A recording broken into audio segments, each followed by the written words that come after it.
Hello everyone. आज चाहिँ म बिहान उठेर कपडा धुन लाएँ। अनि मैले चाहिँ कपडा धोएर सकाउने बेलामा मेरो बुढा काममा जाने टाइम भइसकेको थियो। अनि बुढा चाहिँ काममा गइहाल्नु भयो। अनि मैले कपडाहरू सबै सुकाएँ। अनि अड्याए पनि हावाले खसाइदिइहाल्छ नि त। अनि हाम्रो कपडा सुकाउने ठाउँमा चाहिँ यति राम्रो फुलहरू पनि फुल्छ। अनि म कपडा सुकाएर भित्र गएर चाहिँ मैले ब्रस गरेँ। अनि हातमुख धोएर खाना बनाउनुतिर लागेँ।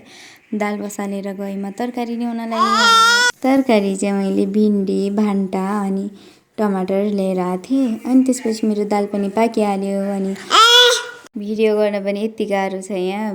भिडियो गर्न नै दिन्नन् बाबा छोरी मिलेर। अनि त्यसपछि चाहिँ मेरो तरकारी पनि पाकिहाल्यो। अनि मैले चाहिँ केराउको दाल बनाएँ। अनि खाना खाइहाल्यौँ हामीले। अनि दिउँसो बस्यौँ हामी। अनि त्यसपछि साँझको खाना पाक्ने टाइम भयो। मैले चाहिँ मसुरीको दाल भात अनि भिन्डी बनाएँ साँझमा।